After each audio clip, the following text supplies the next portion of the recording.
So, కర్మ గురించి మాట్లాడుతున్నారు వీళ్ళు. నాటిన విత్తనాన్ని బట్టి పంట ఉంటుంది అని చెప్తున్నారు. కర్మ అంటే శిక్ష కాదు, నేర్చుకొనడం అని అర్థం. గుడ్డిగా శిక్షించే నియమం కాదిది. కర్మ అనేది ఏదో మనము శిక్షించడానికే వచ్చింది కాదు. కర్మ అంటే మనం నేర్చుకోవడం. ఇదేదో గుడ్డిగా శిక్షించే నియమం కాదిది అంటున్నారు.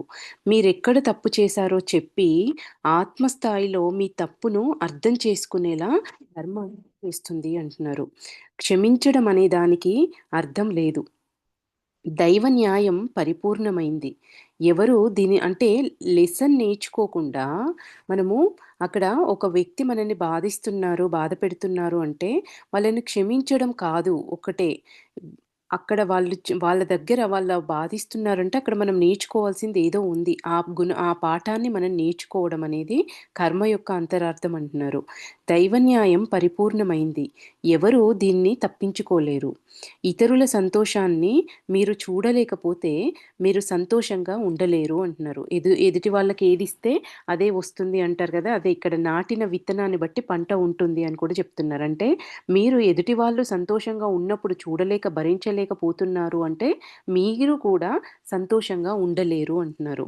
కర్మ అంటే ఏమిటి? ఇందులో ప్రశ్నలండి. ఈ కర్మ అనే టాపిక్ మీదనే ఇందులో ప్రశ్నలు వీళ్ళు అడుగుతూ ఉంటే వాళ్ళు సమాధానాలు చెప్తూ ఉన్నారు. మొదటి ప్రశ్న ఏంటంటే కర్మ అంటే ఏంటి? సమాధానము మనం ఏ విత్తనం నాటితే అదే పంటను పొందుతాం అనే సూత్రం పైన ఇది ఆధారపడింది కర్మ అనేది. కార్యము, కారణము అనే పదాలతో దీనిని వివరించొచ్చు. కార్యము అంటే పని. ఆ పని అంటే జరిగిన ఆ సిచ్యువేషన్ దానికి కారణం. ఈ 2 పదాలతో ఈ కర్మను మనము వివరించవచ్చు అంటున్నారు. కార్యము మీ పనులను చెబితే కారణం మీ పనుల పరిణామాన్ని చెబుతుంది.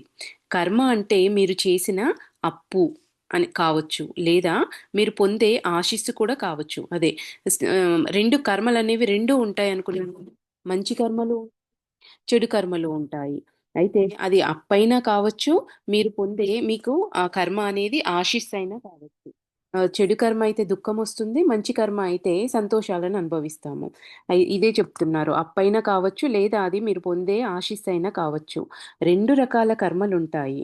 సానుకూలం, వ్యతిరేకం. వ్యతిరేక లేదా చెడు కర్మ మీరు చేసే చెడు పనులకు మీరు ఎదుర్కోవాల్సిన పరిణామాలకు సంబంధించింది. సానుకూల లేదా మంచి కర్మ అనేది మీరు చేసే మంచి పనులకు కానీ, నిస్వార్థమైన పనులకు కానీ మీకు లభించే ఆధ్యాత్మికమైన ఆశీస్సులకు సంబంధించింది అంటున్నారు. దేవుడు తాను సృష్టించిన విశ్వాన్ని పరిపాలించడానికి కొన్ని నియమాలు పెట్టాడు. ఆయన సృష్టిలోని వారందరికీ ఈ నియమాలు పాటించాల్సిన బాధ్యత ఉంది. ఈ విశ్వంలో ఉన్నవాళ్ళు ఆయన సృష్టించిన సృష్టిలో వారందరికీ కూడా ఈయన పెట్టిన నియమాలు పాటించాల్సిన బాధ్యత ఉంది అంటున్నారు. ఇది వారి బాధ్యత కానీ ఏదీ చెయ్యమని ఎవరిని బలవంతం చేయడం అనేది ఉండదు. ఇది మీరు ఖచ్చితంగా చేసి తీరాలి అని చెప్పేసి పనిష్మెంట్ చేసేలాగా ఏది ఉండదు. అది బాధ్యత. ఎవరు బలవంతం చేయడం అనేది ఇక్కడ ఉండదు. దీన్నే మనం ఏమంటున్నాము అంటే సంకల్ప స్వేచ్ఛ. ఆయన కొన్ని నియమాలు అనేవి పెట్టాడు సృష్టి పరిపాలించడానికి. ఆయన సృష్టిలో మనము భాగమే కాబట్టి మనము వాటిని పాటించాలి. అది మన బాధ్యత. లేదు నేను పాటించను. ఆయన పెట్టిన నియమాలను నేను ఫాలో అవ్వను అంటే అది మీ ఇష్టం. మీరు పాటించొచ్చు, పాటించకపోవచ్చు. కానీ ఆ పాటించడం వల్ల వచ్చిన లాభాన్ని అనుభవించుతారు. పాటించకపోవడం వల్ల వచ్చిన పరిణామాన్ని కూడా ఎదుర్కోవాల్సిన అవసరం ఉంటుంది. దాన్నే మీ ఫ్రీ విల్, మీ ఇష్టము. ఎవరు బలవంతం పెట్టారు కాబట్టి దాన్నే సంకల్ప స్వేచ్ఛ అంటారు అంటున్నారు. ఇదే సంకల్ప స్వేచ్ఛ స్వభావం. అందువల్ల ఏం చేయాలనుకున్నా కూడా మీ ఇష్టం. కానీ దేవుడి నియమాలు పాటించకూడదని అనుకున్నా మీరు వాటికి లోబడే పనిచేస్తారు. ఆధ్యాత్మిక నియమానికి అతీతమైన ఆత్మ ఏది ఉండదు. ఈ ఆధ్యాత్మికమైన నియమానికి దానికి అతీతమైన స్థితిలో అంటే దాన్ని దాటే స్థితిలో ఏది ఉండదు. ఏ ఆత్మ కూడా ఉండదు అంటున్నారు. ఏది చేసినా కూడా దాని యొక్క నియమానికి లోబడే ఉంటాయి అంటున్నారు. నెక్స్ట్ ప్రశ్న ఏంటంటే కర్మ ఎలా పనిచేస్తుంది? మంచి కర్మ, చెడు కర్మ ఒకదానినొకటి కొట్టివేయగలమా? ఇక్కడ ఈ ప్రశ్న వీళ్ళేమంటున్నారు సంకల్ప స్వేచ్ఛను మీరు ఉపయోగించుకొని ఈ విశ్వంలో ఉన్న నియమాలను పాటించాలా? పాటించకూడదా? అనేది మీ ఇష్టము. దాన్నే సంకల్ప స్వేచ్ఛ అంటారు అని ఈ ఈ ప్రశ్నలో చెప్తున్నారు. కర్మ అంటే ఏదో బాధపడడం మనకొచ్చే శిక్ష కాదు. నేర్చుకోవడానికి శిక్షణ అది అని ఈ ప్రశ్న సమాధానం. నెక్స్ట్ ప్రశ్న కర్మ ఎలా పనిచేస్తుంది? మంచి కర్మ, చెడు కర్మ ఒకదానికొకటి కొట్టివేయగలవా? ఇక్కడ మంచి కర్మ, చెడు కర్మ ఒకదానినొకటి కొట్టివేయగలవా? అనేది ప్రశ్న అండి. సమాధానం ఈ 2 ఒకదానినొకటి కొట్టివేయలేదు. అంటే మంచి కర్మ, చెడు కర్మను క్లీన్ చేసేస్తదా? తీసేస్తదా? అనేది ప్రశ్న. వాళ్ళేం జెప్తున్నారంటే అట్లా కుదరదు. ఒకదానినొకటి కొట్టివేయడం అనేది జరగదు. చెడును మంచి తొలగించడం అనేది అంటే మంచి కర్మ చెడు కర్మను తొలగించలేదు. చెడ్డ పనులకు మీ కర్మను మీరు అనుభవించాలి. మంచి కర్మలకు కూడా మీరు ఆధ్యాత్మిక ఆశీస్సులు మీకు అందుతాయి. దేనిది దానికే. నువ్వు మంచి చేస్తే మంచిని అనుభవిస్తావు. చెడు చేస్తే చెడుని అనుభవిస్తావు. నేను మంచి చేశాను కదా అని చెప్పి నేను చేసిన చెడు అనేది పోవడం అనేది ఉండదు. మంచి కర్మ, చెడు కర్మ పూర్తిగా వేరు. ఆలోచనల మూలంగా కూడా వ్యక్తి కర్మను పోగు చేసుకుంటాడు. ఆలోచనల మూలంగా కూడా వ్యక్తి కర్మను పోగు చేసుకోవచ్చు. కర్మ అంటే కేవలం పనులే కాదు. ఆలోచనలు, మాటలు కూడా. అంటే ఇక్కడ 3 కలిసే ఉంటాయి అంటున్నారు. మన పనులు, ఆలోచనలు, మాటలు ఇవి 3 కలిపే కర్మగా తయారవుతుంది అనేది చెప్తున్నారు. హ్మ్. నెక్స్ట్ ప్రశ్న వ్యక్తి చెడు కర్మను ఎలా అనుభవిస్తాడు అనేది ప్రశ్న. ఇది సమాధానం ఇది మానసిక, భౌతిక ఉద్వేగాత్మక నొప్పిగానో, ఆరోగ్యం, కుటుంబం, ధనం, చట్టం మొదలైన సమస్యల రూపంలోనో అనుభవానికొస్తాయి. చెడు కర్మను ఎట్లా అనుభవిస్తారు అంటున్నారు అంటే, మానసికంగా కానీ, శారీరకంగా, భౌతికంగా కానీ, ఉద్వేగంగా కానీ, అంటే బాధలు దుఃఖ రూపంలో కానీ, లేదా నొప్పి రూపంలో గానీ, లేదా ఆరోగ్యంగా కానీ, కుటుంబం రూపంలో కానీ, ఇవి 3 బాధల రూపంలో ఉన్నాయండి.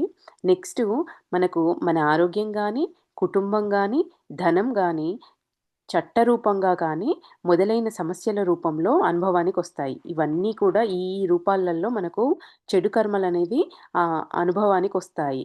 దుఃఖ రూపంలోనూ రావచ్చు, బాధల రూపంలోనూ రావచ్చు, నొప్పిగా రావచ్చు, అనారోగ్యంగా రావచ్చు, కుటుంబానికి సంబంధించిన సమస్యల రూపంలో రావచ్చు, డబ్బు పరంగా రావచ్చు, ఇంకా చట్టపరంగా కూడా కోర్టులు, కేసులు ఉంటాయి గదా! ఈ రూపంలోనైనా కూడా మనము చెడు కర్మను అనుభవిస్తాము. ఈ సమస్యల రూపంలో అనుభవిస్తాము అని చెప్తున్నారు. మీ కర్మ రుణాన్ని అనారోగ్య రూపంలో మీరు చెల్లించుకోవాలని మీరు అనుకోని ఉండవచ్చు. చెడు కర్మ వెనకాల ఉన్న ఉద్దేశ్యం ఇదే. ఈ ప్రాపంచిక జన్మను రుణం చెల్లించుకోవటానికి మీరు ఉపయోగించుకుంటున్నారు. ఈ రుణం మీరు గత జన్మల్లో చేసింది మాత్రమే కాదు, ఈ జన్మలో కూడా చేసి ఉండవచ్చు. కర్మ అనేది మనము గతం నుంచి తెచ్చుకున్నదే అయ్యుండకపోవచ్చు. ఈ జన్మలో చేసిన తప్పులు కూడా, ఈ జన్మలో చేసిన మంచి పనులు కూడా మనము ఈ జన్మలోనే అనుభవించడానికి కూడా ఛాన్సెస్ ఉంటాయి అంటున్నారు. గత జన్మ గత జన్మల చెడు కర్మలకు మాత్రమే రుణం చెల్లిస్తామని మీరు అనుకోవాల్సిన అవసరం లేదు. అనుకోవద్దు. మీరు భూలోకానికి వచ్చినప్పుడు అనుభవించాల్సిన కర్మ కొంచెమే ఉండవచ్చు. కానీ ఇప్పుడు చెడు మార్గంలో ఉంటే చెడు కర్మను మళ్ళీ పోగు చేసుకుంటున్నారని అర్థం. కర్మను అర్థం చేసుకొనటం వలన మనుషులకు ఎంతో ఉపయోగం. కొన్నిసార్లు కలిగే బాధ ఎందుకో కూడా మీకు అర్థం కాదు. ఏమంటున్నారు చూడండి ఇక్కడ. కొన్నిసార్లు కర్మను అర్థం చేసుకోవడం వలన మనుషులకు ఎంతో ఉపయోగం. కొన్నిసార్లు కలిగే బాధ ఎందుకో మీకు అర్థం కాదు. ఈ బాధ మీరు కోరుకున్నదే.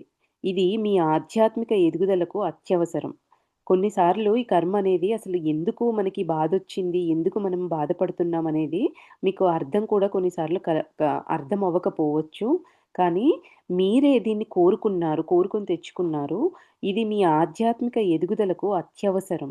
ఇది తెలిస్తే మీరు ఈ బాధను హుందాగా అనుభవిస్తారు. మీరు చేసిన తప్పులు దిద్దుకునే అవకాశం వస్తే ఎన్నడూ వదిలిపెట్టవద్దు. భూలోకంలో ఈ జీవితంలోనే గత సమస్యలను పరిష్కరించుకునే అవకాశం రావటం అనేది అదృష్టం. దానిని అహంకరించి దూరంగా తోసేయకూడదు. ప్రతి వ్యక్తితోనూ ఈ జన్మలోనే కర్మను పరిష్కరించుకోవాలి. వ్యక్తితో బాధలు పెట్టే వాళ్ళతో పాటొచ్చే ఆ బాధని ఆ వ్యక్తితో ముడిపడి ఉంటుంది కాబట్టి, ఆ వ్యక్తితో ఉన్న ఆ కర్మని ఈ జన్మలోనే మీరు పరిష్కరించుకోవాలి అంటున్నారు. ఈ రకంగా చేస్తే కర్మను సులభంగాను, త్వరితంగాను అనుభవించడం జరుగుతుంది. మరో జన్మలో అనుభవిద్దామని నిరీక్షించడం కన్నా ఇది ఎంతో మేలు. ఇప్పుడు ఆల్రెడీ బాధలు, కష్టాలు పడుతున్నాము. బాధలు, కష్టాలు పడేటప్పుడు తిరిగి మనం వాళ్ళకివ్వకుండా, మనం ఆల్రెడీ పడుతున్నాం కాబట్టి, మీరు దాన్ని ఆ కర్మను నేనిచ్చాను కాబట్టి, ఈరోజు వీళ్ళు నా జీవితంలో ఇట్లాంటి బాధలనిస్తున్నారు అని మనము ఎరుకతో ఉండి అర్థం చేసుకోగలిగి, ఆ బాధని మనము తట్టుకొని ఆ పరీక్షను పాసయినప్పుడు ఇదిక్కడికి క్లియర్ అవుతుంది. లేదు వాళ్ళని తిడుతూ, వాళ్ళు మనల్ని తిడుతూ ఉంటే మనం వాళ్ళని తిడుతూ తిరిగి మనం కొత్త కర్మను పోగు చేసుకున్నప్పుడు, ఇవన్నీ కలిపి మళ్ళీ నెక్స్ట్ జన్మకి అనుభవించాల్సొస్తుంది. దానికోసం మీరు ఎదురు చూడాల్సొస్తుంది అంటున్నారు. ఇప్పుడు చేసిన తప్పును ఇప్పుడే దిద్దుకొనకపోతే మీ చెడు కర్మ పెరుగుతుంది. దేవుడిచ్చిన అవకాశాన్ని మీరు తిరస్కరించారు కదా! అందుకని. ఇప్పుడు చేసిన కర్మ మీరు ఇప్పుడే దిద్దుకొనకపోతే, చెడు కర్మ అనేది పెరుగుతూ వస్తుంది. ఎందుకంటే, ఆయనిచ్చిన అవకాశాన్ని మీరు తిరస్కరించారు గనక అంటున్నారు. నెక్స్ట్ ప్రశ్న, చెడు కర్మను దాన ధర్మాలు చేసి పోగొట్టుకోవచ్చునని చాలామంది భావిస్తారు. నిజమా? అని చెప్పి ప్రశ్న అండి. ఏమంటున్నారు? చెడు కర్మను దాన ధర్మాలు చేసి పోగొట్టుకోవచ్చునని చాలామంది భావిస్తారు. ఇది నిజమేనా? అనేది ప్రశ్న. సమాధానం ఖచ్చితంగా మనకు తెలుసు. కాదు. ఇది కాదు. అది నిజం కాదు. మీరెన్ని దాన ధర్మాలు చేసినా, చేసిన పాపానికి ఫలితం అనుభవించవలసిందే. ఈ పద్ధతిలో ఎన్నడూ కర్మను తుడిచివెయ్యలేరు. వేలాది రూపాయలు దాన ధర్మాలు చేస్తే స్వర్గానికి వెళ్తామని చాలామంది అనుకుంటారు. మీరు మంచి పని చేస్తున్నప్పుడు ఈ భావం ఉంటే స్వర్గాన్ని చూడాలనే కోరిక మర్చిపోవచ్చు. ముందు నుంచి వీళ్ళు ఇదే చెప్తున్నారు గదా! ఏ అభిప్రాయంతోనైనా మనం దాన ధర్మాలు చేసినమంటే దాని ఫలితం అనేది ఉండదు. అది శూన్యము. ఈ నిస్వార్థంగా మనం చేసే ఒక పావలా దానం చేసినా కూడా దాని ఫలితాన్ని మనం అనుభవించొచ్చు కానీ, మనము కోరికల రూపంలో నేనిప్పుడిస్తే నాకు తిరిగి వస్తుంది అనే ఆలోచన కూడా పెట్టుకొని మనం చేసుకుంటే ఇవన్నీ ఏముండదు అనేది వీళ్ళు మొదటి నుంచి చెప్తూ వస్తున్నారు. అదే అంటున్నారు మళ్ళీ.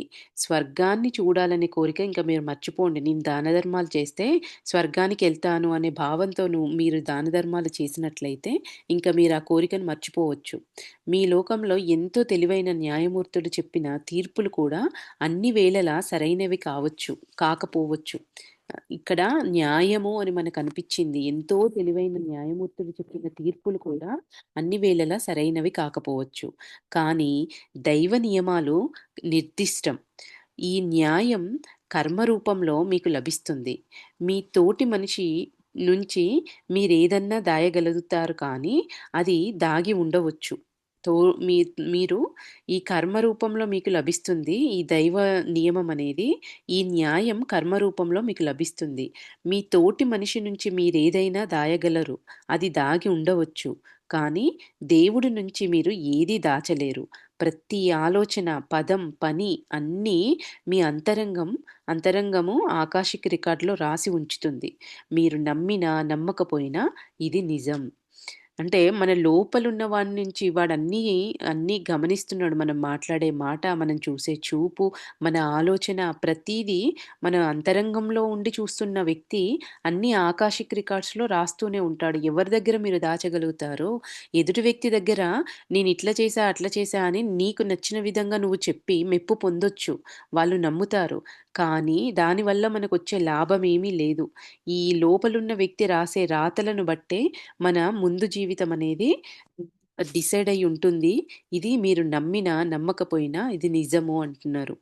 నెక్స్ట్ ప్రశ్న, మీ సమస్యలన్నింటినీ ధైర్యంగా, చిరునవ్వుతో ఎదుర్కొనండి అని మీరు చెప్పారు కదా!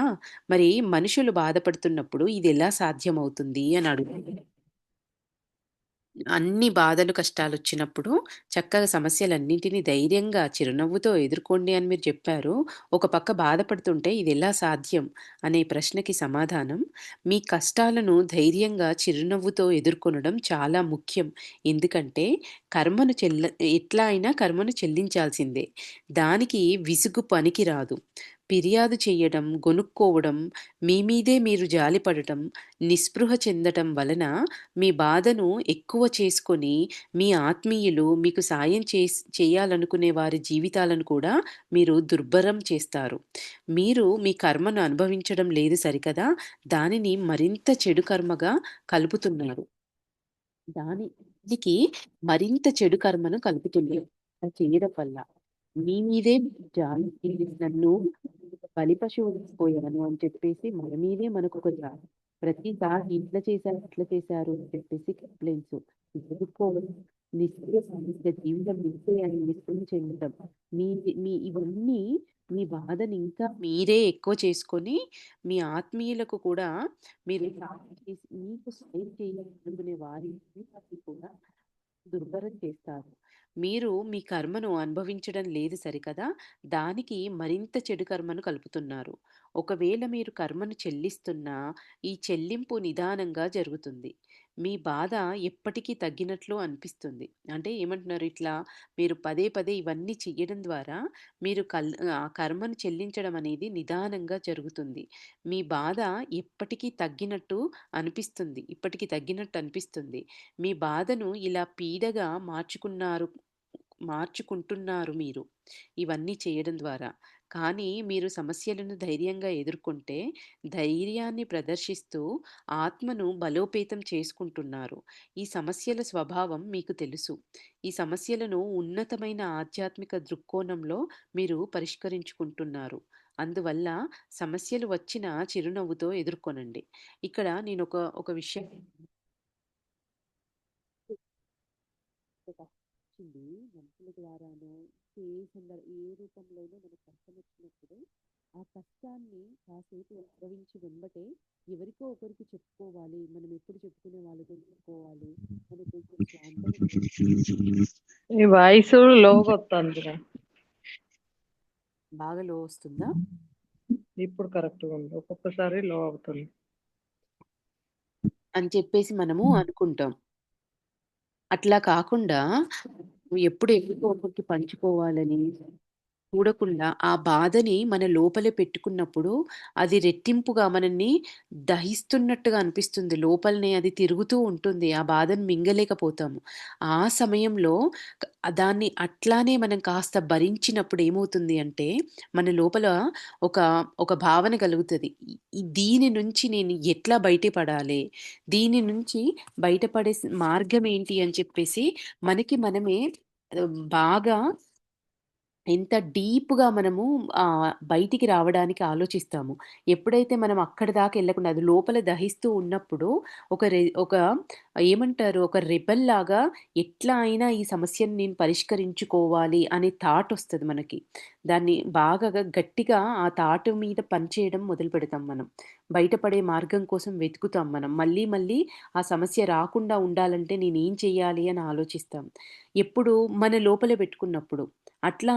అట్లా కాకుండా మనము కనబడ్డ వాళ్ళకి ఎప్పుడు పంచుకుంటూ, షేర్ చేసుకుంటూ పోయినప్పుడు అప్పటి మట్టుకు అయిపోయినట్టుగా కాస్త తేలిగ్గా అనిపిస్తుంది. ఇంకా మళ్ళీ ఆ సమస్యొస్తది. ఇంకొకసారి మళ్ళీ వస్తది. దాని మీద మనం వర్క్ జేయమింకా. అటు ఇటు పనిచేస్తా ఉంటాము. స్వాంతత సంపాదించుకుంటాము. ఆ విషయాన్ని అక్కడికి వదిలేస్తాము. అట్లా కాకుండా లోపలే పెట్టుకొని బాధుంటుంది. అది లోపల అది మనని తొలుస్తా ఉంటుంది. ఆ సమయంలోనే దాన్ని అట్లానే పట్టుకున్నట్టు అంటే శివుడు విషాన్ని గొంతులో పెట్టుకున్నట్టుగా దాన్ని మన లోపల పెట్టుకొని దానికి కొంతవరకు దాని మీద మనము సఫర్ అవుతున్నప్పటికీ కూడా దాన్ని అల్టిమేట్‌గా ఫైనల్‌గా దాని నుంచి బయటపడేలాగా మనము దాని పరిష్కార మార్గం కోసము మనం ప్రయత్నిస్తాము అని నాకనిపిచ్చిందండి. మీరొకసారి అట్లా చెక్ చేసుకోండి ఏమనిపిస్తుంది ఏంటి అనేది.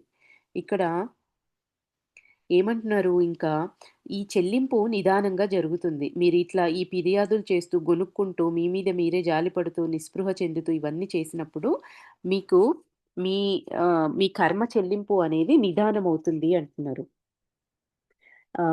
ఇది మీ బాధను ఇలా పీడగా మార్చుకుంటున్నారు మీరు. కానీ మీరు సమస్యలను ధైర్యంగా ఎదుర్కొంటే, ధైర్యాన్ని ప్రదర్శిస్తూ ఆత్మను బలోపేతం చేసుకుంటున్నారు. ఈ సమస్య స్వభావం మీకు తెలుసు. ఈ సమస్యలను ఉన్నతమైన ఆధ్యాత్మిక దృక్కోణంలో మీరు పరిష్కరించుకుంటున్నారు. అందువల్ల సమస్యలు వచ్చినా చిరునవ్వుతో ఎదుర్కొనండి. ఆశావాహ దృక్పథంతో ఉండండి. బాధను హుందాగా భరించండి. హుందాగా ప్రవర్తించడం అంటే గౌరవంగా ఉంటూ దైవం పట్ల, ఆయన న్యాయం పట్ల నమ్మకం కలిగి ఉండండి. ఇప్పుడు మనము ఎట్లా అయితే మనకు మొదటి నుంచి కష్టమొచ్చినప్పుడు మనం ఎట్లా రెస్పాండ్ అయితున్నాము అనే దాన్ని బట్టే మనకు కష్టమొచ్చినప్పుడల్లా మనం అట్లానే ప్రవర్తిస్తూ ఉంటాము. మొదటి నుంచి కష్టమొచ్చినప్పుడు ఎక్స్‌ప్రెస్ చేయడమో, లేదా లోపల పెట్టుకోవడం అనేది ఎట్లాంటి స్వభావం మనకుందో దానిలాగానే మనము అట్లానే మనం ఎక్స్‌ప్రెస్ చేస్తూ ఉంటాము. అదే మనం ప్రాక్టీస్ చేస్తూ ఆ కష్టాన్ని లోపల తిప్పుతూ దాని పరిష్కారం వైపుకు మనము ప్రయత్నించడం మనం ప్రాక్టీస్ చేయాలి పదే పదే. ఏది రిపీటెడ్‌గా మనం చేస్తూ ఉంటామో దాన్ని మనం నేర్చుకోగలుగుతాము. ఈ ఎప్పుడు పంచుతూ ఆ కష్టం నుంచి పారిపోతూ ఉన్నాము అనంటే తిరిగి తిరిగి అది మనకి మన వెంట పడుతూనే ఉంటుంది ఆ సమస్య. ఈ పరిస్థితిలోనూ ప్రాముఖ్యాన్ని గుర్తించి హాస్య చతురతతో వ్యవహరించండి. ఇవి ఏమంటున్నారు కష్టమొచ్చినప్పుడు మీరు ఆశావాహ దృక్పథంతో ఉండండి. బాధను హుందాగా భరించండి. హుందాగా ప్రవర్తించండి. అంటే గౌరవంగా ఉంటూ దైవం పట్ల, ఆయన న్యాయం పట్ల నమ్మకం కలిగి ఉండండి. పరిస్థితుల్లోని ప్రాముఖ్యాన్ని గుర్తించి హాస్య చతురతతో వ్యవహరించండి. క్లిష్టమైన పరిస్థితుల్లో మామూలుగా ఉండండి. ఇలా చేస్తే మీరు మీ కర్మను అనుభవించడానికి ఆత్మలోక ఆత్మలు సాయం చేయటానికి వీలవుతుంది. అంటే మనం ఇన్వాల్వ్ అయ్యే యాక్షన్ తీసుకోకుండా మనము భరించగలిగే శక్తిని హుందాగా ప్రవర్తించగలిగినప్పుడు సహాయం అనేది అందుతుంది. మనం ఏం చేస్తాము కష్టం వచ్చిన వెంబటే మనం అటాక్ చేయడం స్టార్ట్ చేస్తాం. మనమే రియాక్ట్ అయితాం. అట్లా చెయ్యకండి అంటున్నారు. ఆత్మలోక ఆత్మలు సాయం చేయటానికి వీలవుతుంది.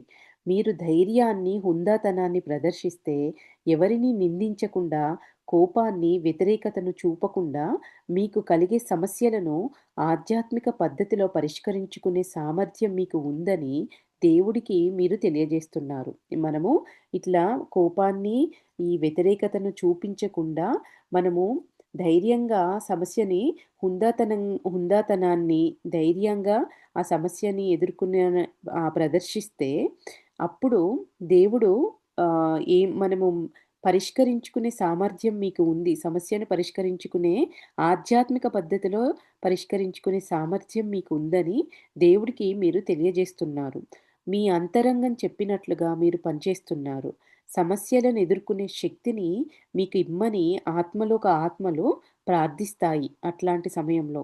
ఆత్మలోక ఆత్మలు మీ సమస్యలు దూరం చెయ్యలేవు కానీ, ఆత్మలోకం నుంచి లభించే రక్షణ వారు చేసే ప్రార్థన ద్వారా మీకు మరింత శక్తి అనేది లభిస్తుంది అంటున్నారు.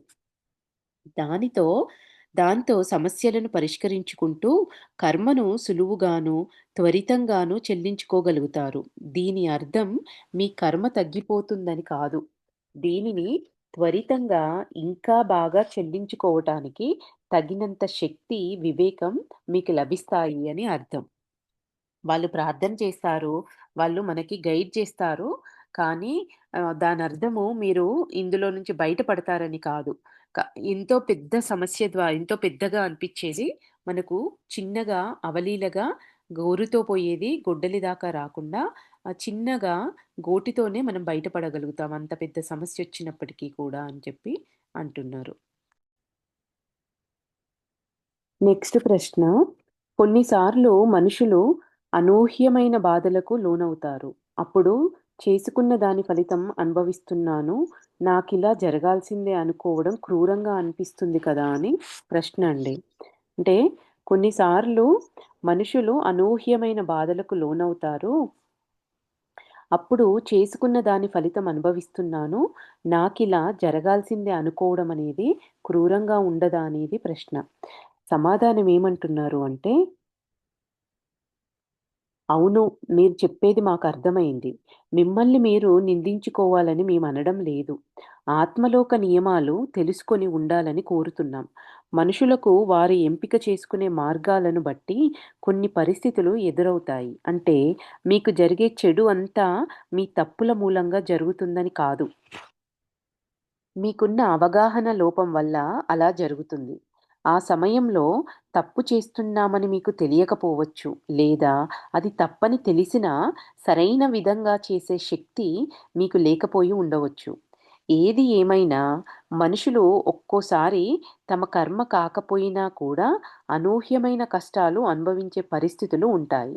అంటే కష్టము అన్ని సార్లు కర్మ రూపంలోనే కష్టమొచ్చిందంటే అది కర్మ అని అర్థం కాదు. కొన్నిసార్లు మనం చేసే పనులు అవి సరికానివి అని మనకు తెలియదు. తెలియకుండా కూడా అవి సరైనయి అనుకోని చేస్తారు. కొన్నిసార్లు తెలిసి కూడా తప్పులు చేస్తారు. అట్లా కూడా బాధలొస్తాయి అని చెప్తున్నారు. సరైన విధంగా చేసే శక్తి మీకు లేకపోయి ఉండవచ్చు. ఏది ఏమైనా మనుషులు ఒక్కోసారి తమ కర్మ కాకపోయినా కూడా అనూహ్యమైన కష్టాలు అనుభవించే పరిస్థితులనేవి ఉంటాయి. మరొక మనిషి తన సంకల్ప స్వేచ్ఛను తప్పుగా ఉపయోగించి ఇంకొకరికి హాని చేయాలని అనుకోవడం వల్ల కూడా ఇట్లా జరుగుతుంది. కష్టమనేది రావచ్చు. దురదృష్టవశాత్తు భూలోకంలో పునర్జన్మించడం వలన వాళ్ళెదుర్కొనే ఇబ్బంది ఇది. అంటే బాధలు ఇన్ని రకాలుగా వస్తాయి. ఎదుటి వాళ్ళు వాళ్ళకున్న ఫ్రీ విల్‌ని వాడుకొని మనల్ని బాధ పెట్టవచ్చు. లేదా మనకే సరైన అవగాహన లేకుండా తప్పుగా పనులను చేసి అది సరైనదనుకోని చేసి అట్లా కూడా బాధలను కొని తెచ్చుకోవచ్చు. ఇంకా కర్మ ద్వారా గూడా రావచ్చు. ఇట్లా ఈ 3 విధాలుగా మనకు బాధలనేయి మనం అనుభవిస్తాము అని చెప్తున్నారు. ఇంకా ఆహ్ దురదృష్టవశాత్తు భూలోకంలో పునర్జన్మించడం వలన వాళ్ళెదుర్కొనే ఇబ్బంది ఇది. దీనికున్న ఒకే ఒక పరిష్కారం ధైర్యంగా ఉండటం. దేవుడిని నిందించకుండా ఉండటం. రక్షించమని, ఉపశమనం కలిగించమని దేవుడిని ప్రార్థించాలి. కొన్నిసార్లు చెడు కర్మను గురించే కాకుండా జీవితంలో జరిగే మంచి విషయాలను గురించి కూడా మనుషులు భయపడతారు. ఏ క్షణంలో అయినా ఇదంతా పోతుందని భయపడుతూ ఉంటారు. అంటే ఏదైనా మనకుంది, అది పోతుందేమో, ఈరోజు నేనిట్లా సంతోషంగా ఉన్నాను, రేపు నా భవిష్యత్తు ఎట్లుంటుందో ఏమో అనే భయాలు కూడా భయపడుతూ ఉంటారు. చెడు కర్మను ధైర్యంగా అనుభవించడం ముఖ్యం. అలాగే మంచి కర్మను హుందాగా అంగీకరించడం కూడా అంతే ముఖ్యం. తమకు జరిగే మంచి విషయాలను ఎలా అంగీకరించాలో తెలియని మనుషులు ఎంతోమంది ఉన్నారంటే ఆశ్చర్యం కలగక మానదు. చూడండి ఏమంటున్నారో చివరగా చెడు కర్మను ధైర్యంగా అనుభవించడం ముఖ్యమైన విషయం. అలాగే మంచి కర్మను కూడా హుందాగా అంగీకరించడం కూడా అంతే ముఖ్యం. చాలామంది తమకు జరిగే మంచి విషయాలను కూడా ఎలా అంగీకరించాలో తెలియకుండా ఉన్న మనుషులు ఎంతోమంది ఉన్నారు అనేది ఆశ్చర్యం కలగక మానదు అనేది చెప్తున్నారు. అన్నింటికన్నా ముందు మీ జీవితంలో జరిగే మంచికి దేవుడికి కృతజ్ఞతలు చెప్పండి. ఇది చాలా చాలా ముఖ్యం. భూలోకంలో పరిస్థితులు బాగా లేనప్పుడు వ్యక్తులు దేవుడిని సాయం చేయమని వేడుకుంటారు. అంతా బాగున్నప్పుడు దేవుడినేమో మర్చిపోతారు. అంటే చూడండి, కష్టాలలో ఉన్నప్పుడేమో దేవుడిని సాయం చేయమని కోరుకుంటారు. ఏ కష్టం లేకుండా అంతా బాగున్నప్పుడు దేవుడిని మర్చిపోతారు. బాధలలో ఉన్నప్పుడు దేవుడిని స్మరిస్తే, బాగున్నప్పుడు కూడా దేవుడిని స్మరించండి. ఆనందాన్ని ఆయనతో పంచుకోండి. మనందరం అంటే నీకొక మంచి జరిగిందంటే, ఫస్ట్ నీ నోటి నుంచి రావాల్సింది నాకిది జరిగినందుకు నేను ఆ విశ్వానికి, ఆ భగవంతుడికి కృతజ్ఞతలు తెలియజేస్తున్నాను. అదే బాధ, కష్టం వచ్చినప్పుడు కూడా మనం నేను ఈ బాధ నుంచి, కష్టం నుంచి నన్ను బయట పడేయండి అని చెప్పేసి ఎట్లా అయితే కోరుకుంటారో కృతజ్ఞతని, సంతోషాన్ని మొదటగా ఆయనతో పంచుకోండి అంటున్నారు. మనందరము ఆయన బిడ్డలమే కదా! మనము ఆధ్యాత్మికంగా ఎదుగుతున్నప్పుడు గానీ, మన ధ్యేయాన్ని పూర్తి చేసినప్పుడు కానీ, ఆయన సంతోషిస్తాడు. అంటే నా పిల్లలు ఎదుగుతున్నారు అని చెప్పేసి తల్లిదండ్రులు మన భూమి మీద ఎట్లయితే కడుపున పుట్టిన పిల్లలు వాళ్ళు ఎదిగినప్పుడు సంతోషిస్తారో, ఆ పరమాత్మ కూడా మనమందరం ఆయన బిడ్డలమే కదా! మనము ఆధ్యాత్మికంగా ఎదుగుతున్నప్పుడు గానీ, మనము ఎంచుకున్న ధ్యేయాన్ని పూర్తి చేసినప్పుడు గానీ, ఆయనెంతో సంతోషిస్తాడంట. మనం భరించగలిగేటంత ఆనందాన్ని, ఆశీస్సులను ఆయన మనకివ్వాలనుకుంటాడంట. ఈ రెండవది మీ ప్రయాణంలో సహకరించిన అందరికీ కృతజ్ఞతలు చెప్పండి. ఇందులో చూడండి వీళ్ళేం జెప్తున్నారు, కృతజ్ఞత అనేది మన జీవితంలో ఎంతో ముఖ్యము. ఆ దేవుడికి ముందుగా నీకు ఏముంటే అది నీకున్నందుకు ఆ దేవుడికి కృతజ్ఞతలను తెలియజేయండి. మీకు సంతోషమొచ్చినప్పుడు కూడా మీకు ఒక మంచి జరిగినప్పుడు కూడా అది జరిగినందుకు ఆయనకి కృతజ్ఞతను తెలియజేయండి. ఆయన మీరు ఆధ్యాత్మికంగా ఎదుగుతున్నప్పుడు, మీ లక్ష్యాలను మీరు సాధించినప్పుడు, ఆ భగవంతుడు సంతోషిస్తాడంట మనల్ని. మీరు సాధించారు, నా పిల్లాడు సాధించాడు అని చెప్పేసి ఆయన సంతోషిస్తాడంట. ఆ సమయంలో మనం భరించగలిగేంత ఆనందాన్ని, ఆశీస్సులను ఆయన మనకు ఇవ్వాలనుకుంటాడంట. ఇంకా రెండోది, మీ ప్రయాణంలో సహకరించిన అందరికీ కృతజ్ఞతలు చెప్పండి. మీ కుటుంబం, స్నేహితులు, ఇంకా మీకు సాయం చేసిన వారికి, ఆత్మలోకంలోని మీ దేవదూతలకు, వారికి కూడా కృతజ్ఞతలు చెప్పడం అనేవి ముఖ్యమైన విషయం అంటున్నారు. మీకు తెలియకుండానే మీ దేవదూతలు ఎన్నో సార్లు హాని జరగకుండా మిమ్మల్ని కాపాడుతారు. మీకు అత్యవసర సమయంలో ఎంతో సాయం చేస్తారు. ఎంతో సాయం చేశారు. అందువల్ల వారికి కృతజ్ఞతలను అర్పించండి. వారిని ఆశీర్వదించమని దేవుణ్ణి ప్రార్థించండి.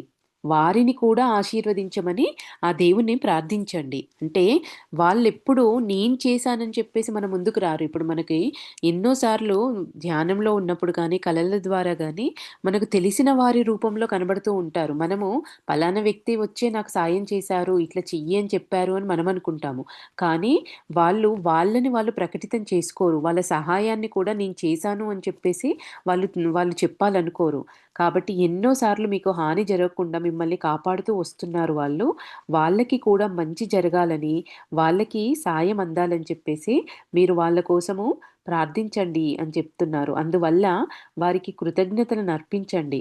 వారిని ఆశీర్వదించమని దేవుణ్ణి ప్రార్థించండి. భూలోకంలోని ఆత్మలు ఆత్మలోకంలోని తమ ప్రియతములను, తమ ఆత్మ మార్గదర్శకులను, ఇతర దేవదూతలను ఆశీర్వదించమని ఆ సర్వశక్తిమంతుడైన భగవంతుణ్ణి కోరవచ్చు. ఇంకా మూడోది, మంచి కర్మను అనుభవిస్తున్నప్పుడు అపరాధ భావన వేధిస్తుంది.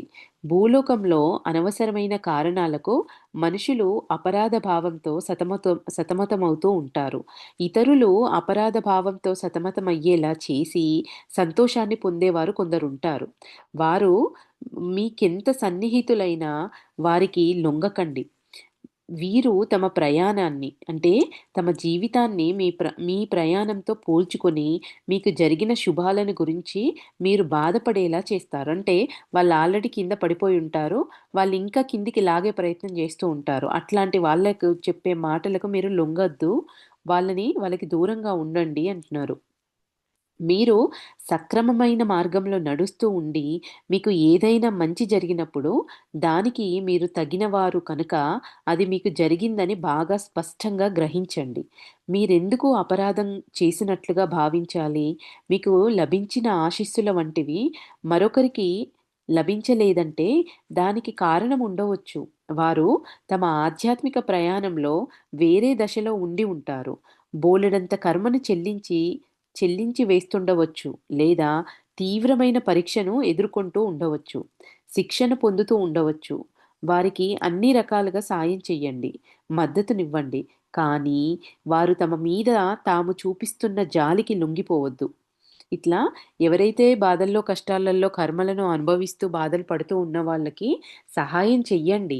కానీ వాళ్ళు చెప్పే మాటలు, వాళ్ళకు అనుకూలంగా మాట్లాడే మాటలు, వాళ్ళ మీద వాళ్ళు చూపించుకునే ఒక నిస్సహాయత, జాలి, చూడండి నాకింత కష్టమొచ్చింది, చూడండి ఎన్ని బాధలు పెడుతున్నాను, చూడండి నన్నింతమంది బాధిస్తున్నారు అని చెప్పేసి వాళ్ళపైన వాళ్ళకున్న జాలికి మీరు లొంగిపోవద్దు. మీ జీవితంలో మీకు జరిగిన మంచిని ఎందుకు జరిగిందని అనుకోవద్దు. కొన్ని కొన్ని ఆత్మలు చెడు మార్గంలో ఉండి తాము చేసిన చెడు కర్మల ఫలితాన్ని అనుభవించవలసి ఉంటుంది. వారు మంచి మార్గంలోకి వస్తే వారి జీవితాలలో కూడా మార్పు వస్తుంది. ఆత్మలోకంలో వారు ఏది ఎంపిక చేసుకున్నారు అనేది మీకు తెలీదు. మీకు జరిగిన మంచిని అనుభవించండి. దానికి కృతజ్ఞులుగా ఉండండి. కృతజ్ఞతాభావంతో ఉండండి. మీకు లభించిన మంచి అదృష్టానికి కృతజ్ఞత చూపడం అంటే దానికి మరో సదాత్మతో చూపడం అంటే దాన్ని మరో సదాత్మతో పంచుకొనడం. మీ జీవితంలో ఖచ్చితంగా ఏం జరుగుతుందో వారికి చెప్పనవసరం లేదు. ప్రతి వివరము చెప్పనవసరం లేదు. వాస్తవానికి బాగా నమ్మకస్తులైన వారికి తప్ప మంచిని గురించి ఎక్కువగా బయట చెప్పకూడదు. లేకపోతే చెడు శక్తిని మీరు ఆకర్షిస్తారు. ఏమంటున్నారు చూడండి ఇక్కడ. మీ జీవితంలో ఖచ్చితంగా ఏం జరుగుతుంది అనేది మీరు ఇప్పుడు ఇక్కడ అదృష్టానికి కృతజ్ఞత చూపించడం, మీకు లభించిన మంచి అదృష్టానికి కృతజ్ఞత చూపడం అంటే దానిని మరో సదాత్మతో అంటే మంచి వ్యక్తితో సదాత్మతో పంచుకొనడం. మీ జీవితంలో ఖచ్చితంగా ఏం జరుగుతుందో ఏంటి అనేది మొత్తం అంతా వాళ్ళకి చెప్పాల్సిన అవసరం ఏం లేదు. ప్రతి వివరము చెప్పనవసరం లేదు. వాస్తవానికి బాగా నమ్మకస్తులైన వారికి తప్ప మంచిని గురించి ఎక్కువగా బయటికి చెప్పకూడదు. లేకపోతే చెడు శక్తిని మీరు ఆకర్షిస్తారు. కానీ ఒక మంచి జరిగినందుకు మీరు సంతోషంగా ఉంటే ఆ భావాన్ని చెప్పండి. వారిని కూడా సంతోషపెట్టండి. మీరు శక్తిమంతులైతే ఆ శక్తిని ఇతర సదాత్మలను సంతోషపెట్టడానికి ఉపయోగించండి. అందువల్లే మిమ్మల్ని ఆ స్థితిలో ఉంచడం జరిగింది. అంటే మీ దగ్గర మీకు లభించిన ఆ మంచిని, ఆ సంతోషాన్ని 10 మందికి పంచండి. కానీ ఇన్ దానికి సంబంధించిన మొత్తం అన్ని వివరాలని వాళ్ళకి తెలియజేయాల్సిన అవసరం లేదు. అంతా చెప్పాల్సిన అవసరం లేదు. ఆ సంతోషపడే ఆ ఒక్క సందర్భాన్ని మాత్రము ఎదుటి వాళ్ళు సంతోషించే వాళ్ళైతేనే వాళ్ళకి ఈ విషయాన్ని పంచుకోండి వాళ్ళతో అంటున్నారు. అందువల్లే మిమ్మల్ని ఆ స్థితిలో ఉంచడం జరిగింది. మీకు లభించే ఆధ్యాత్మిక ఆశీస్సులను అనుభవించండి. వాటిని ఇతర సదాత్మలకు సాయం చేయటానికి ఉపయోగించండి. ఇప్పుడు మనకొచ్చే ఒక ఎక్స్‌పీరియన్సెస్ అయినా కానీ మనం ఇక్కడ తీసుకోవచ్చు ఎక్స్‌పీరియన్సెస్‌ని. ఎవరికి పడితే వాళ్ళకి మనకొచ్చిన ఎక్స్‌పీరియన్సెస్‌ని చెప్పినామంటే వాళ్ళకున్న జ్ఞానంతో వీళ్ళు పిచ్చోళ్ళు, వీళ్ళు ఏదో మాట్లాడుతున్నారు, వీళ్ళకు జ్ఞానం లేదు అని రకరకాలుగా మనల్ని అనుకుంటారు. ఎవరైతే ఇదే మార్గంలో ఉండి ఈ విషయాల గురించి అర్థమయ్యే వ్యక్తులకి మనకొచ్చిన ఒక అనుభవాన్ని చెప్పినప్పుడు ఆ అనుభవాన్ని వాళ్ళు తీసుకుంటారు. తీసుకొని వాళ్ళకు ఉపయోగపడేలాగా వాళ్ళ లైఫ్‌లో కూడా ఇంప్లిమెంట్ చేసుకోవచ్చు. లేదా ఒక ఇన్ఫర్మేషన్ వచ్చింది అనుభవంగా. వాళ్ళు దాన్ని తీసుకొని దాన్ని ఎంజాయ్ చేస్తారు ఆ అనుభవాన్ని. దాన్ని అట్లాంటి వ్యక్తులకు మనం పంచుకోవాలి. అన్నీ అందరికీ చెప్పాల్సిన అవసరం లేదు అనేది ఇక్కడ వీళ్ళు చెప్తున్నారు. నెక్స్ట్ ప్రశ్న ఏంటి అనంటే, చెడు కర్మను సృష్టించేవి ఏంటి? అనేది ప్రశ్న అండి. చెడు కర్మను సృష్టించేవి ఏవి? దీన్ని వీళ్ళు పాయింట్ల వైస్‌గా ఇచ్చారిక్కడ. మొత్తం 11 పాయింట్లు ఇచ్చారండి. మొదటిది మిమ్మల్ని మీరు బాధించుకొనడం. ఉదాహరణకు మీ ఆరోగ్యాన్ని సరిగా చూసుకొనకపోవడం, మత్తుమందులు వేసుకోవడం. చెడు కర్మను సృష్టించేవేంటి అనంటే దానికి మొదటిది ఏంటి అనంటే మనని మనం బాధ పెట్టుకోవడం అంట. దానికి ఉదాహరణగా ఏం చెప్తున్నారు? మీ ఆరోగ్యాన్ని సరిగ్గా చూసుకోకపోవడం కూడా చెడు కర్మను సృష్టిస్తుంది అంటున్నారు.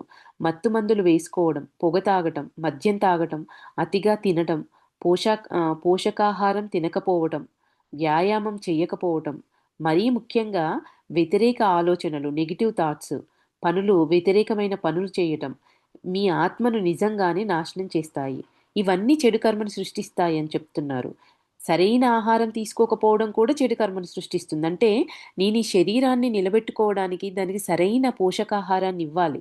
అది కూడా కర్మనే అని చెప్తున్నారు. వ్యాయామం చేయకపోవడం, ఇంకా పొగ తాగటం, మద్యం తాగటం, అతిగా తినడం, నెగెటివ్ ఆలోచనలు, నెగెటివ్ పనులు ఇవన్నీ మీ ఆత్మను నిజంగానే నాశనం చేస్తాయి. శరీరాన్ని ఒక్కదాన్నే కాదు ఆత్మని నాశనం చేస్తాయంట. రెండో పాయింట్ ఇతరులను బాధించడం. చెడు కర్మను సృష్టించే వాటిలో రెండో పాయింట్ ఏంటి? ఇతరులను బాధించడం. శారీరకంగా ఇతరులకు హాని చేయటం లేదా ఉద్వేగపరంగా బాధించడం. అంటే నేను బాధపడి నన్ను నేను కష్టపెట్టుకొని కూడా ఎదుటి వాళ్ళని బాధపెట్టడం ఉంటుంది కదా! అది కూడా కర్మనే. వ్యతిరేక కర్మను తయారు చేస్తుంది. ఉద్వేగపరమైన బాధ కూడా శారీరక బాధ లాంటిదే. ఈ ఎదుటి వాళ్ళని బాధించడం, శారీరకంగా ఇతరులకు హాని చేయడం, లేదా ఉద్వేగపరంగా బాధించడం వ్యతిరేక కర్మను తయారు చేస్తుంది. ఉద్వేగపరమైన బాధ కూడా శారీరకమైన బాధ లాంటిదే. మూడోది, పరిస్థితులకు సంబంధించిన వాస్తవాన్ని అంగీకరించకుండా, వాటిని ఎదుర్కొనకుండా సమస్యల పరిష్కారానికి తగిన విధంగా కృషి చేయకపోవడం.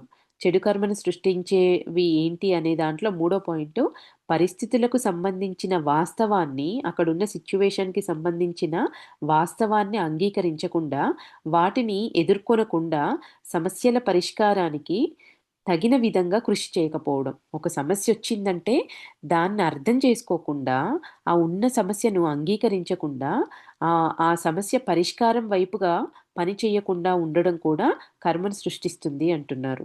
ఇంకా నాలుగోది ఏంటి అంటే, వ్యతిరేక ఆత్మల చెడు ప్రవర్తనను సహించడం. చూడండి ఇక్కడ, కర్మను సృష్టించే వాటిలలో నాలుగో పాయింట్, ఎవరైతే చెడు మార్గంలో వ్యతిరేక ఆత్మల యొక్క చెడు ప్రవర్తనను సహించడం, వారు ఎక్కడ తప్పు చేస్తున్నారో చెప్పటానికి ప్రయత్నించాలి. అంటే మౌనంగా భరిస్తూ ఉండడం కాదు, వాళ్ళు చేసే తప్పేంటి అనేది వాళ్ళకి చెప్పాలి. అట్లా అని ఫైట్ చేయొద్దు మళ్ళీ వాళ్ళకి. వాళ్ళు చేస్తున్న వాళ్ళు ఏం తప్పు చేస్తున్నారనేది చెప్పటానికి మీరు ప్రయత్నించాలి. వారు మీ మాట వినకపోతే అది వారిష్టం. కానీ వాళ్ళకు మొదటగా చెప్పాలి. కొంతమంది ఒక మాట మీరు చేసేది ఇది సరికాదు అని చెప్పినప్పుడు మార్చుకోవచ్చు. కాబట్టి మనము చెప్పే ప్రయత్నం చేయాలి. చెప్పినప్పుడు వాళ్ళు వినలేదంటే ఇంకా వాళ్ళ ఇష్టానికి వాళ్ళని వదిలేయాలి. కానీ వారు మిమ్మల్ని ఉపయోగించుకోవటానికి అంగీకరించవద్దు. అంటే మీరు భరిస్తూ ఉన్నప్పుడు వారు మిమ్మల్ని ఉపయోగించుకోవటానికి మిమ్మల్ని మీరు అంగీకరించుకోవద్దు. మిమ్మల్ని వాడుకొని వాళ్ళింకా వ్యతిరేకమైన పనులు చేయవచ్చు కాబట్టి మిమ్మల్ని మీరు అంగీకరించుకోవద్దు భరిస్తూ. చెడును ప్రోత్సహించకండి. చెడ్డ వ్యక్తితో మంచిగా ఉండవద్దు. ఒకవేళ మీరు చెడ్డ వ్యక్తితో మంచిగా ఉంటే మీరు అతడిని ప్రోత్సహిస్తున్నారు అని అర్థం. చెడ్డ వ్యక్తిని మొదటి నుంచి వీళ్ళు చెప్తున్న పాయింట్లు ఇవే పాయింట్లు.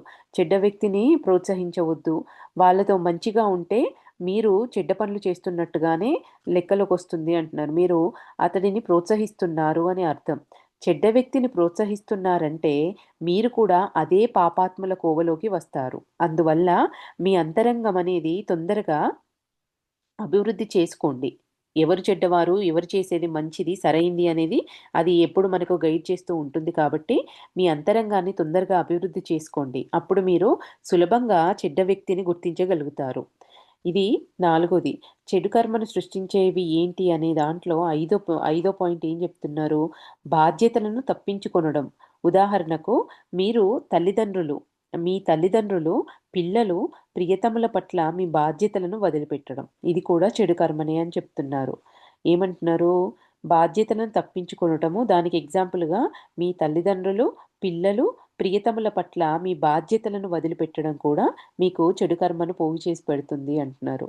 ఇంకా ఆరో పాయింటు, తప్పు చేయమని ఇతరులను ప్రోత్సహించడం, తప్పుదారిలో నడిపించడం. ఉదాహరణకు మాదక ద్రవ్యాలు అమ్మడం. ఇది కూడా చెడు కర్మను సృష్టిస్తుంది అంటున్నారు. తప్పు చేయమని ఇతరులను ప్రోత్సహించడం, తప్పుదారిలో నడిపించడం, మాదక ద్రవ్యాలు ఇట్లాంటివి అమ్మడం. అంటే సరికానివి అమ్మడం. ఇంకా ఏడో పాయింట్, కర్మను సృష్టించే దాంట్లో ఏడో పాయింట్, పిల్లలను చెడగొట్టడం. పిల్లలకు మంచి శిక్షణనివ్వడం మీ బాధ్యత. కానీ ఇలా చెయ్యకుండా కర్మను పోగు చేసుకుంటారు. పిల్లలు ఏం చెబుతున్నారో తల్లిదండ్రులు వినాలి. ఎందుకంటే పిల్లల అంతరంగం అనేది తెరుచుకొని ఉంటుంది. వారు అంతఃప్రేరణతో పనిచేస్తారు. అయితే పిల్లవాడు కానీ, పిల్ల కానీ తన స్వార్థపూరిత ప్రయోజనాల కోసం మిమ్మల్ని మోసగించకుండా కూడా చూసుకోవాలి. వాళ్ళు చెప్పేదంతా వాళ్ళ అంతరంగం తెరుచుకొని ఉంటుందని చెప్పేసి మనం వినకూడదు. వాళ్ళు వాళ్ళ సొంత ప్రయోజనాల కోసం మిమ్మల్ని ఏమన్నా మోసం చేస్తున్నారా అనేది కూడా మీరు చూసుకోవాలి అని చెప్తున్నారు. ఇంకా ఎనిమిదో పాయింటు, భూలోకంలో మీ ఆధ్యాత్మిక ధ్యేయం ఏమిటో గుర్తించి పూర్తి చేయలేకపోవడం కూడా కర్మను పోగు చేసి పెడుతుంది అంటున్నారు. మనం ఎందుకొచ్చాము అనే ధ్యేయాన్ని, ఆధ్యాత్మిక ధ్యేయం ఏంటో గుర్తించి దాన్ని పూర్తి చేయాలి. అట్లా చేయకపోతే కూడా మీరు చెడు కర్మను పోగు చేసుకుంటారు. తొమ్మిదో పాయింట్, ఆత్మహత్య చేసుకొనడం. దీనివల్ల చాలా పెద్ద మొత్తంలో చెడు కర్మను సృష్టించుకుంటారు. మీ ఆత్మను మీ ఆత్మ ప్రయాణం పూర్తి చేయకుండా నిరోధిస్తున్నారు కనుక, ఒక ఆవరణ మొత్తం నుంచి మీరు కింద పడిపోతారు. అన్నింటికన్నా చూడండి ఈ ఆత్మహత్య గురించి ఎట్లా చెప్తున్నారంటే, ఇది మొత్తం చెడు కర్మను సృష్టిస్తుంది. మీరు దీనివల్ల చాలా పెద్ద మొత్తంలో చెడు కర్మ సృష్టించుకుంటారు. ఇది ఎందుకు అంటే మీ ఆత్మ ప్రయాణం పూర్తి చేయకుండా మీరు ఆపుతున్నారు కనుక. ఒక ఆవరణ మొత్తం, ఐదో ఆవరణ కానీ, ఆరో ఆవరణలో ఉన్న వాళ్ళు మొత్తము కింద పడిపోతారంట. మొత్తం ఆవరణ కింది స్థాయికి వచ్చేస్తారు అంటున్నారు. ఆవరణ మొత్తం నుంచి మీరు కింద పడిపోతారు. మీరు ఎంచుకున్న జీవితాన్ని, పరిస్థితులను మీరే అంతం చేస్తున్నారు. దైవ నియమాల ప్రకారం మీ ప్రాణగండాలను మీరే ఎంపిక చేస్తున్నారు. మీకు జీవితాన్ని ఇచ్చింది దేవుడు. దానిని తీసేసుకోవటం మీ పని కాదు. ఇచ్చిన ఆయననే తీసేసుకోవాలి. ఇచ్చింది ఆయన కాబట్టి మీకు ఆ ఆ చేసే పని, ఆ అధికారం అనేది దానిని తీసేసుకోవడం మీ పని కాదు అంటున్నారు. ఇంకా చెడు కర్మను సృష్టించే వాటిలో 10వ పాయింట్, ఏమి చేయకుండా ఉండిపోవడం. ఏది చేయకుండా ఉండడం కూడా కర్మను సృష్టిస్తుంది అంటున్నారు. కొన్నిసార్లు వ్యక్తులు బాధ్యతగా ఉండరు. లేదా సరైన పని చేసే ధైర్యం కూడా ఉండదు. సరైన పని ఏదో తెలిసి కూడా తమ సంకల్ప స్వేచ్ఛను ఉపయోగించకుండా చూస్తూ ఉండిపోతారు. వారు తప్పు చేస్తున్నారు. చూడండి ఇక్కడ మనం ఏం చేయకుండా ఉండడం కూడా, వారు వ్యక్తుల వ్యక్తులు వాళ్ళు బాధ్యతగా ఉండకుండా, సరైన పనులు చేసే ధైర్యం ఉండకుండా, సరైన పని ఏదో తెలిసి కూడా తమ సంకల్పం స్వేచ్ఛను ఉపయోగించకుండా అట్లా ఉండిపోతారు. చూస్తూ ఉండిపోతారు. అది దానివల్ల కూడా వాళ్ళు చెడు కర్మను పోగు చేసుకుంటారు అంటున్నారు. ఇంకా 11వది వినోదం కావాలనుకోవడం. యువత తాము వయసులో ఉన్నప్పుడే జీవితాన్ని అనుభవించాలి అనుకుంటారు. చెయ్యకూడని పనులు చేయటానికి దీనిని సాకుగా చెబుతారు. ఇప్పుడు కాకపోతే ఇంకెప్పుడు అనుభవిస్తారు అని ఇట్లాంటి మాటలు వింటాం గదా! చెయ్యకూడని పనులు చేయటానికి దీన్ని సాకుగా చెబుతారు. భూలోక ప్రయాణాన్ని సంతోషంగా జరపడం ముఖ్యమే. కానీ ఆత్మకు హాని చేస్తూ ఇలా చేయకూడదు. వినోదం అనేది అది మితిమీరకూడదు. సో, దానికంటూ కూడా ఒక లైన్ ఉంటుంది. దాన్ని క్రాస్ చేయకూడదు.